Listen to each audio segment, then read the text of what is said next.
As we're gearing up for the first preseason game, we got a little bit of everything on today's show. Namely, the Kyler Gordon situation reportedly is getting very uncomfortable, and one Bears insider even is starting to compare it to the Nate Davis situation for Bears fans that remember that. We'll start talking about that and what that means for Kyler Gordon and his potential future here with the Chicago Bears. Plus, we'll look at the Bears that have the most to prove in the Bears' first preseason game and could be the determining factor of them earning a role on the team this season. We'll talk a little bit about that, plus some stadium news and more right after this.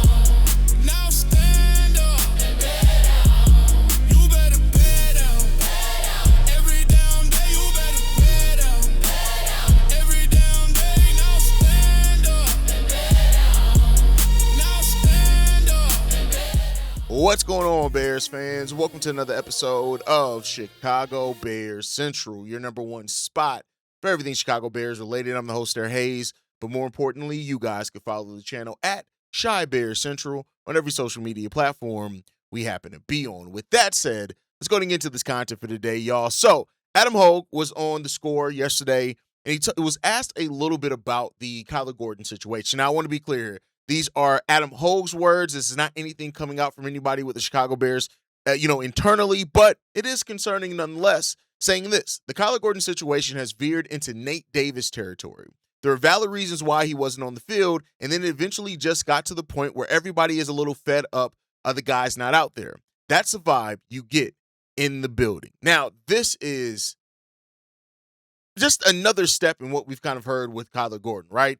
Kyler Gordon has injured his groin. He did it before, facing off against the Green Bay Packers. He ultimately wasn't on the field when the Bulls got that win over that. And then you look at it coming into this offseason, the questions that were asked about Ben Johnson, where he basically just talked about Kyler Gordon just saying he needs to get healthy. There was also times in the offseason where Ben Johnson said, we just don't have that we don't really know Kyler Gordon because he hasn't been able to be out there, right? So now the fact that this situation with Kyler Gordon, that anybody's comparing it to the Nate Davis situation, that is hugely concerning. It just is. Right now, let's be clear here. We know that Kyler Gordon doesn't want to be injured, right? It's not like he's making the choice to not be out there on the field with his teammates and stuff like that. That's not a choice that he's making. He is legitimately hurt. I do feel it was a little bit different with Nate Davis, right? Like, in my own kind of personal view on the Adam Hoge, the comment there comparing it to the Nate Davis situation is more so just saying, like, the frustration build. But Nate Davis was somebody that people were like, he just doesn't like to practice. Like, I don't get that vibe from Kyler Gordon. But soft tissue injuries are, they are difficult. They just are. It takes a lot for a soft tissue injury to heal, and a lot of it. But Ben Johnson's message has been clear. It's been consistent in regards to Kyler Gordon. We need you to get healthy out there. And like me and Bobby and C-Dub talked about, I think, on Sunday's live stream, is that eventually just gets down to Kyler Gordon is great when he's on the field. Right, and I've seen some Bears fans leave comments like, well, he's not even that good when he's on the field. No, that's just incorrect, right? And this is the thing that sometimes we have to do. Like, it's okay to leave your criticisms, your critiques, and even your reactions in reality, right? When Kyler Gordon's on the field, there's no doubt he's one of the best nickels in the game of football. Go and check the stats. But at the same time, you have to be available. And when you aren't available consistently, at some point you have to weigh the chances of that, right? Like, the benefit that you bring on the field, no matter how good you are, does not matter if you're not on the field consistently. And that puts pressure on any player and any team to maybe make a tough decision, right? Now, there have been some players that have benefited with the absence of Kyler Gordon, like Malik Muhammad, right? Like, he's benefited from it. Jalen Jones, you can say him before he went down with injury as well, right? Availability becomes a part of the evaluation of a player at some point in their career. It just does. And that's not something that you can avoid. It eventually is going to be part of your evaluation. You can't just base it on the field when you're not on the field enough. It was different when Kyler Gordon was missing 2 or 3 games a season. Like, that's enough. If it's 2 or 3 games a season, that's enough to where you can overlook and say, well, damn, he's so good when he's out there. If it's 2, 3, maybe even 4 games, we can overlook him missing that each and every year because he's so good when he's out there. We just need to have depth for the games that he's going to miss. But when it gets to the majority of the season last year, if it gets to that again this year, it gets a little bit concerning. Now, this is all speculative right now. There's nobody saying anything right now, but it is going to get to the point where you're going to have to ask yourself, where does it have to get? Where's the breaking point for the Chicago Bears? That they look at this and say, listen, we have to move on. That doesn't necessarily mean he's not going to be on the roster, but maybe that means you're no longer the permanent starting nickel. We're going to get you out there. We're going to get snaps. We're going to get for you, but we can't plan for you to be part of the core of this team if you keep being injured like this. And that's just the reality. Now, I've said this before, and I'm going to say this every time we talk about Kyler Gordon. The soft tissue injury can heal. He can be ready to go by week 1, and then by week 5, he stays healthy. We're not even talking about this anymore, right? There's a part of that. But it is a valid concern, and it's a valid question.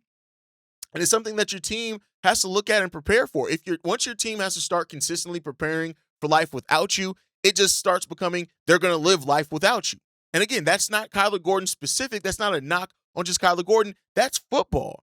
The problem isn't just that Kyler Gordon is injured. The problem becomes when everybody else keeps having to move forward and Kyler Gordon is unavailable as the team is moving forward. Then what does that mean for this team? And that's the question that many Bears fans are asking. And that's a question I'm sure Ryan Poles, Ben Johnson, Dennis Allen, everybody's asking internally for the Chicago Bears. And hopefully Kyler can answer that. Hopefully, by the end of the season, we are looking at this completely differently. Kyler Gordon comes out, he plays 15 to 16 games, and we're just looking at this and saying, all right, bet, we're good now. And it's behind us, possibly, right? But it's a situation, and we'll see what comes out of that. Let me know what you guys think down below. How do you feel about Adam Hoge's comments that, it's starting to remind some people about Nate Davis and things like that, because that was reading that quote in of itself was kind of concerning, but then again, kind of thinking of it in totality, maybe it's not as for some people. Well, let me know what you guys think on that part down below. I want to get into the players that have the most to show in the Bears' first preseason game, but before we get into that, I got to talk about this rant that Ben Johnson went off on about Caleb Williams, and this is why I love Ben Johnson. So it was during a team meeting, right? And they were talking about an ugly play from Caleb Williams in practice where Caleb Williams threw an interception, and he said this. I fucking hate this clip. I'm going to say the curse words. Y'all know. If y'all get turned off by curse words, plug your ears. He said, I fucking hate this clip more than anything. All right? I fucking hate it. It's not what we're about. It's not. It's a shit play. He's not open, all right? It's a bad interception. And what I see fucking 11 guys moping. That's what I see. Someone tell me I'm wrong. Anybody in the room, the one guy that's closest to the football at the end of the play is our 33-year-old guard. There should be 11 guys in the fucking frame right now. That is, listen, say what you will, man. As a former football player myself, right? And keep in mind, the highest level I made it to was high school. I'm not even trying to act like I made it super far. Like our coach used to go. My coach also was a former major in the military, but he used to go off clean on us on that too, right? So, but it just reminds you the passion that Ben Johnson has for this.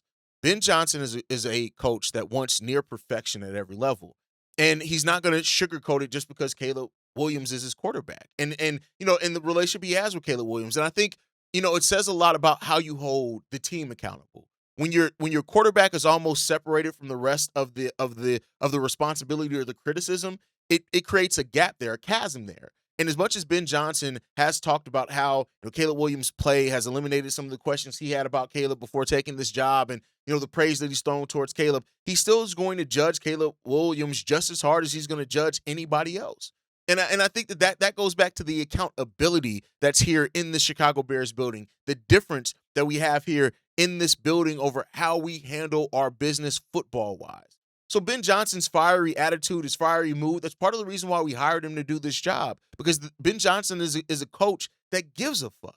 He's a coach that gives a damn. He's a coach that's passionate. He's a coach that is going to come out there and be just as fired up about everything else as we are. And that's the difference. That's why this team feels different. That's why the expectation feels different. That's why it seems like and feels like we have an actual culture here now in Chicago again. It starts with Ben Johnson and what Ben Johnson does and how it reverberates through the rest of the organization, the rest of the roster, everything. Ben Johnson has an impact on that. So hearing that rant for him, it is. Now, I do want to say that he's also expressed a standard for quarterbacks, and he said this. If I go into the quarterback's room, I'm hard on the starting quarterback. It typically breeds resentment more than it helps. But you can break down barriers if it's just the two of us and we go back and forth and tell each other our versions of the truth. That's where our defense mechanisms comes down. And Caleb is extremely coachable. I wasn't sure about that when I came here. I don't have any concerns in those areas. He showed it to me, and now it's just a matter of time. So listen, as much as the criticism, as much as that rant had his curse words and was, not safe for work and all that type of stuff, like what Ben Johnson is and how passionate he is, it's rooted in who he is because he cares. But more so than anything, he cares about what he sees in players, and he cares so much that he wants to make sure he's holding those players accountable to who he sees them as so that they can become the best versions of themselves. I don't see how anybody can be mad at that. I don't see how anybody can be that. If you hear that and you kind of clinch up at it, or you're like, oh, he shouldn't be talking to him like that, you're probably, again, it's probably a reason why you weren't cut out for this. There are only 32 of these jobs in the world, right? 32 starting NFL quarterback jobs in the world. That's it. To be one of those 32, it's going to take a lot. And then you look at that at every position, right? There's only 32 starting right end positions. There's only 32 starting left end positions. Like, that's what it comes down to. And while the NFL rosters are vast because you need depth, you need all those type of things, that's it. And Ben Johnson, and the way that he holds players accountable, is something that I love, and it's something that I hope is going to continue to shape this next phase of what the Chicago Bears can be. Because, listen, it ain't about to be soft and sweet here in Chicago. So that's my thought process. I love to hear it. I just wanted to talk about that because I read that and I'm just like, this is why I love this guy. This is why I love Ben Johnson as our head coach. This is why I love him, because like just that fiery nature that he has there, that's what I think is going to really make the difference between what we had before the last couple of coaches and what we're going to have going forward with Ben Johnson.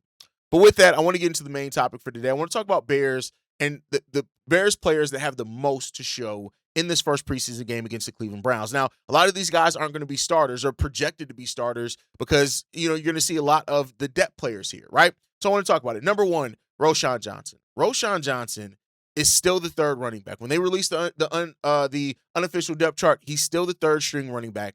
But make no mistake about it, Roschon is probably on his last leg if he doesn't show something now. And I look at Roschon as a guy that could bring a lot of balance. You look at DeAndre Swift and Kyle Monangai, Roschon brings more size than those guys. He still brings ability to still, as a former quarterback, his understanding. Still think Roschon's a very smart football player. Now, smart doesn't equal skill all the time right there, but like when you look at that, we've heard Salvin Ahmed and what he's at and how he's been making plays for Ben Johnson. We've heard those type of things, right? And so now while he's behind Roschon Johnson on the depth chart, that space in that gap is a lot less than what it probably was projected to be. Roschon is going to have to prove he can be the player that the Bears drafted him to be, right? And if he wants to keep his job, this is probably the final season for him to have that opportunity. So this is a make or break season in a lot. So Roschon is going to have to come out here. He's going to have to run angry. He's going to have to catch passes. He's going to have to block, right, which is another one of what was supposed to be one of his biggest strengths, how he can block in the passing game. It's time for Roschon to show some things. And this is an opportunity, especially in preseason, where a lot of your starters, if they play at all, are not going to be playing a bunch of snaps. Let's see what Roschon Johnson can go out there and do. Next up, Caden Davis. Now, Caden Davis has an uphill battle. While he has been somebody that's stepped up in training camp, and a lot of people have talked about what he's brought, this is still a guy that is still probably on the outside looking in to make the final 53-man roster. He's still probably more practice squad bound than to be sure on the 53-man roster. This is an opportunity. With Luther Burden down, right, and your starters not playing a lot in general, and Xavier Thomas, I think, is also out with an injury. He may not play in this game either. This is an opportunity for somebody like Caden Davis to go out there and to show, hey, maybe don't overlook me to make this final 53, right? That's going to be there. Practice squad is probably a safe bet for him, but he has an opportunity to earn more out here. Reportedly, he's been explosive. His route running has been really good. His ability to kind of manipulate the defense has been really good. So Caden Davis has an opportunity to come out here and show what he can bring. Let's see if he can do it. Next up, Jedrick Wills. This is a guy that, I thought coming into this that Jedrick Wills, if fully healthy, and he got back to what he showed early in his NFL career and in college, this was the guy that I had pegged. He's probably going to walk away with the starting left tackle position. Now, it seems like Braxton Jones is going to be that, but he's still battling. Apparently, reportedly, the left tackle battle is not closed yet. You had Karen Amagaje getting reps with the first team, Jedrick Wills. Ben Johnson just recently talked about specifically Jedrick Wills and what he could bring to this team consistently if he gets back to that play and what they've seen from him, why they liked him, why they brought him into this team. So if your head coach is already talking about you like that, then it says a lot about the upside that you have here and the chances you still have to make this team and to maybe even still win this starting role. The job of Jedrick Wills is to push Braxton Jones. And I would say this, even if Braxton Jones does win that starting left tackle position, which does seem like the most likely outcome right now, don't take that as it being the close of the book. if Braxton does get bull rushed to death in a game, Jedrick Wills can come in there and handle that, right?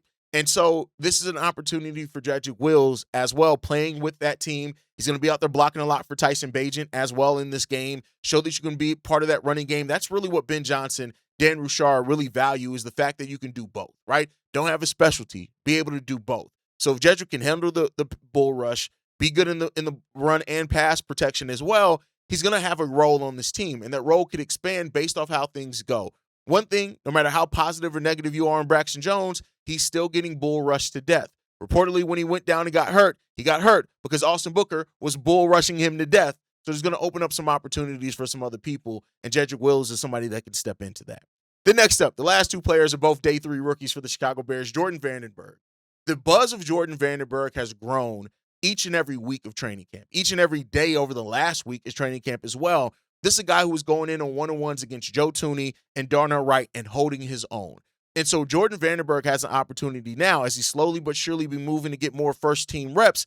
This guy has a chance to, I'm not going to say necessarily earn a starting role in preseason, but if he can surpass like the James Lynch, the Kentavious Streets, even start getting to a point where maybe the coaching staff looks at him and says, listen, Neville Gallimore is a veteran that we know is going to have a high floor, but maybe let's get these reps in here for Jordan Vandenberg, especially in preseason. That's going to be there, right? So I think that, Jordan Vandenberg even being a consistent part of the rotation in year 1 as a 6th-round rookie says a lot about who Jordan Vandenberg can be long-term. It says a lot about his long-term availability and how he can develop as a player. So this is an opportunity in the entire preseason for Jordan Vandenberg to go out there and make a name for himself. Go out there and show his coaches like, hey, don't overlook me in this. Do not. And, like I said, we've kind of seen under this version of this coaching staff, rookies may come along a little bit more slowly, right? They may be slowly to trust those guys, but this is an opportunity for him. And I think that Vandenberg getting into that rotation with his size, his tackling ability, the speed that he also brings at that defensive tackle position, that's modern football. That's what Dennis Allen said he wanted this team to get to. And so there's a lot of reason to believe that Jordan Vandenberg could be the perfect poster child for that and the improvement on this defensive line. This defensive line needs help. And so if Vandenberg's able to be that, we'll see. And then the last guy I want to talk about is Malik Muhammad, right? Malik Muhammad is a guy that was a lockdown corner in college. And, while there was some initial thought that he was going to contend with Tyreek Stevenson, Kyler Gordon's injuries opened up a door for some things. And so this is a guy now, Malik Muhammad, that, with Cam Lewis, who was listed as a starting nickel, of course, both these guys are going to get an opportunity here. In this first preseason game. Cam Lewis also, I think, is now hurt also, right? So, that puts Malik Muhammad in even more of a position. He's been getting reps with the first team, so we're going to see how that develops for him also. But Malik Muhammad is a guy that, listen, at being at one of the most important positions in Dennis Allen's scheme, on top of that, a position that already has a lot of injuries there, Malik has a chance this rookie season to grow and grow. Now, be clear here. He's going to get targeted, especially once the regular season starts. Preseason, maybe not as much because it's preseason. We don't know what's going to happen there. But, the question now, could Malik Muhammad legitimately be the starting nickel week 1? It's not a crazy question to ask. And it's not a crazy thing or proposition there either, especially even with Cam Lewis. If he's healthy, you may prioritize his versatility to play the safety and the nickel. So it opens up an opportunity for that. So let's see what's going to happen. But those are the guys I'm looking forward to see the most, right? I say, also Keyshawn Elliott in a way too, if he does end up playing too on that defensive side of the ball. But let me know who you guys that you are most excited to see in this first preseason game, considering that we're probably not going to see a lot of our starters. Last topic of the day before we get up out of here, man. It seems like an announcement's coming today about the stadium. Now, it doesn't necessarily mean that it's going to be an official announcement of where they're doing. There's some questions, right? But we've heard Arlington Heights. We've heard, of course, Northwest Indiana. Those seems to be the most likely scenarios for the Bears right now. The lakefront seems like it's shut down unless something happens last minute. And so their recent focus, of course, has been him in Indiana. And if something happens today, right, in the sense that, they make an announcement, I'm not going to predict the announcement. That's not what I'm going to here to do. It matters because Bears fans care about where their team plays football. Now, to my point, at the end of the day, wherever they build the stadium, I'm going to be there. I'm going to support my team. We already heard they're going to keep the name Chicago Bears. That's not going to change. So I don't care where they play because what matters to me is still the team. And do they live in Halas Hall is still going to be where Halas Hall is, right? Like those things aren't going to change. So, but an announcement seems to be coming today. We'll see what that announcement is. If it does end up being something major, we will drop an episode on it, whether it's me, Steve O, Bobby, all of us, whoever it is. If it is a major announcement to where they're announcing where they're going to break ground at, best believe we're going to be there. We're going to be live, and we're going to talk about it so that the Bears fans can react together as a family on where our team's going to play football. But that's going to do it for today's episode, man. Make sure you guys sound off down below on all the topics. How do you feel about Ben Johnson's rant with Caleb Williams? How do you feel about Kyler Gordon and the situation starting to be compared to Nate Davis? And like I asked earlier, who are the guys that you want to see the most and that you're interested in seeing in the Bears' first preseason game? Let me know that down below. Otherwise, make sure you guys like the video, subscribe to the channel, hit that notification bell so you never miss an episode or a live stream. You can follow us at Shy Bear Central on every social media platform. You can send us any feedback, questions, comments, concerns, chicagobearcentral@gmail.com. And lastly, if you want to leave a text message and or voicemail for the mailbag, the number to do so, 773-242-9336. We're the number one spot for everything Chicago Bears related. But that's thanks to you, lovely and beautiful people. And like I like to end every episode on, Chi-Town up, but Bear down. Love you guys. Peace, y'all. This has been a presentation of the Break Media.